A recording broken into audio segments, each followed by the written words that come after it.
समाचार देख रहे हैं पर मैं हूं आपके साथ प्रिय अध्यक्ष। चलिए खबरों की शुरुआत कर लेते हैं देवरिया से। बड़ी खबर के साथ इस बुलेटिन का आगाज कर लेते हैं।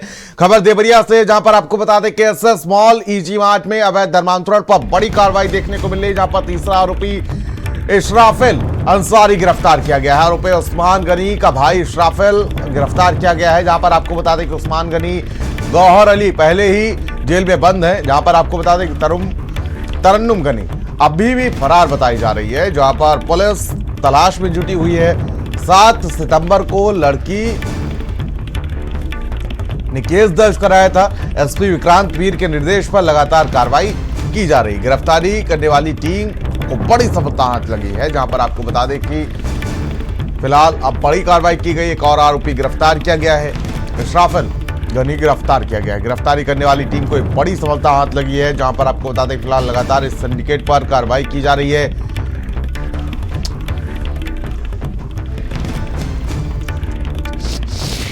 मनीष मिश्रा हमारे संवाददाता हमारे साथ जुड़ चुके हैं लाइव। मनीष, क्या अपडेट जानकारी मिल पा रही है कि करके कई किरदार हैं जो सामने आ रहे हैं अब, और अब मुख्य आरोपी उस्मान गनी का भाई गिरफ्तार किया गया है, क्या अपडेट जानकारी आपके पास है?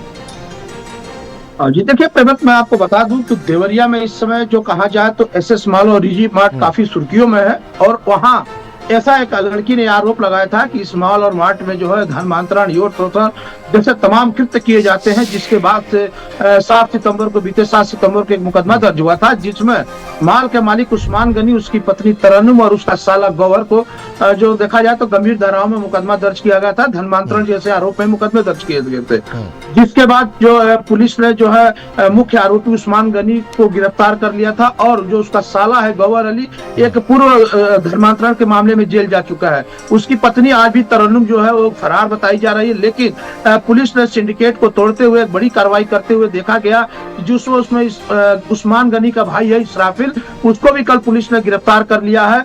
ऐसा बताया जाता है कि सारा बहुत बड़ा सिंडिकेट देवरिया में काम कर रहा था, जो एसएस मॉल में इस तरह के तमाम बड़े आरोप लगे थे कि यहाँ से धर्मांतरण, यौन शोषण, उस जो लड़की ने आरोप लगाया था कि यहाँ पे बाहर से जो व्यापारी आते हैं उनके सामने जो है हिंदू लड़कियों को परोसी जाती है। तो तमाम इस तरह के मामलों को गंभीरता से लेकर पुलिस ने यहाँ पे जो है एफआईआर दर्ज किया था। लेकिन उसके बाद जो देवरिया के विक्रांत भी रहे एसपी, उन्होंने लगातार एक टीम बनाई और उसके बाद जो है यहाँ देखा गया कि तमाम छापेमारी की गई और इस तरह के जो धर्मांतरण से लिप्त थे कई आरोपियों को गिरफ्तार किया गया। लेकिन सबसे बड़ा सवाल यह है कि आज भी उस्मान गनी का जो पत्नी है तरन्नुम, जो इसकी भी मास्टरमाइंड ये बताई जाती है, अभी भी वो फरार है। मैं आपको बता दूं कि ईजी मार्ट में जो है जो एक मामला उस समय ज्यादा सुर्खियों में आया कि जो दत्तात्रेय जो हिंदू था और उसने जो है इस्लाम धर्म कबूल कर लिया था, उसके बाद से देखा गया कि इस मामले में जो है बड़ी तेजी आई और पुलिस ने बड़ी कार्रवाई करते हुए गिरफ्तार किया। लेकिन सवाल इस बात का है कि अभी भी उसकी पत्नी यानी तरन्नुम अभी भी जो है कहा जाए तो अभी भी फरार है। लेकिन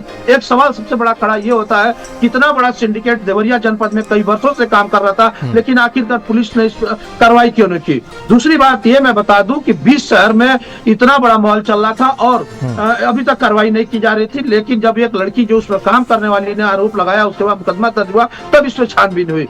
एक चीज मैं बताते चलूं कि देवरिया में देखा जा रहा है तो धर्मांतरण जैसे बहुत बड़ा सिंडिकेट कोई काम कर रहा है। तमाम जगहों से इस तरह की बात आ रही है कि लोग धर्मांतरण कर ले रहे हैं और हिंदू लड़कियों को टारगेट करके उनसे शादी किया जा रहा है। तो सबसे बड़ा सवाल बहुत जनपद में खड़ा हो रहा है, लेकिन इस तरह के सिंडिकेट को तोड़ा जाना चाहिए। मैं आपको ये भी बताते चलूं कि देवरिया जनपद इस समय काफी सुर्खियों में लगातार 7 सितंबर से बना हुआ है कि 7 सितंबर से जब उस मॉल में काम करने वाली लड़की ने इस तरह के आरोप लगाए थे, उस समय से देवरिया जो है देखा गया। लेकिन एक चीज और देखने को मिला कि देवरिया के जो एसपी विक्रांत वीर थे, लगातार सुर्खियों में जो खबर चलती रही, सुर्खियों में बने रहे, लेकिन प्रशासन ने उनको देखा जाए तो कल जो है हटाकर उनको मुख्यालय से अटैच कर दिया। तो तमाम इस तरह के कयास लगाए जा रहे हैं कि कहीं ना कहीं इसी तरह से इसी मामले को लेकर के उनका यहाँ से तबादला कर दिया गया। तो ये सवाल है, लेकिन इस तरह के धर्मांतरण जैसे कार्य में जो भी लिप्त हो, इसमें सख्त कार्यवाही होनी चाहिए। जी बिल्कुल। और मनीष, मैं जानना चाहूंगा कि और अभी और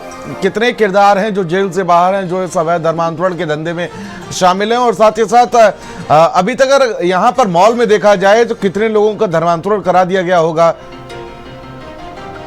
जी देखिए, अभी मैं बता दूं कि जिस तरह से मामला जब सामने आया तो लगातार पुलिस इस पर कार्रवाई कर रही थी। तो उसी में एक मामला आया कि जो दत्तात्रेय जो मदेशिया था वो उसने भी एक धर्मांतरण कर लिया था, अपने पूरे परिवार के साथ उसने धर्मांतरण कर लिया। जब मामला मीडिया में आया, सुर्खियों में आया, उसके बाद इस पर छानबीन होने लगी तो कयास लगा जा रहे हैं कि तमाम लोगों ने इसमें धर्मांतरण किया होगा, लेकिन पुलिस पूरी इस पहलू पर जांच कर रही है कि आखिर कौन लोग इस सिंडिकेट में शामिल है, कौन लोग इस मामले से जुड़े रहे हैं। लेकिन मैं आपको ये भी बता दूं कि जो आरोपी उस्मान गनी है, जो मुख्य आरोपी इसमें जेल में बंद है, लगातार 10 सालों में कहा जाए तो बहुत बड़ा जो है इसने जो है 5 से 7 अभी तक मॉल खोल रखे हैं, देवरिया से लेकर के अन्य जनपदों में।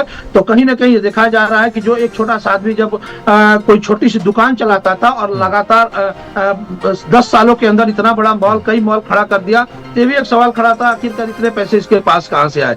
लेकिन जो धर्मांतरण की बात की जा रही है, धर्मांतरण में तमाम इस तरह के सिंडिकेट लगे हुए हैं, ऐसे भी आरोप है कि तमाम लोग इस सिंडिकेट से जुड़े हुए हैं, लेकिन ये जांच का विषय है। लेकिन अभी तक एक मामला यही आया है कि जो दत्तात्रेय था वो जो है अब्दुल रहमान बन चुका था अपने पूरे परिवार के साथ, और ये बताया जाता है कि उसकी पत्नी जो जाती थी इस मॉल में, उसी के बाद से तमाम लोगों को माइंड वॉश करती थी और इस तरह की बात आई है। लेकिन ये जांच का विषय है, पुलिस पर हर पहलू पे जांच कर रही है। हमारे साथ जुड़ने के लिए, तमाम जानकारी के लिए आपका बहुत बहुत शुक्रिया। चलिए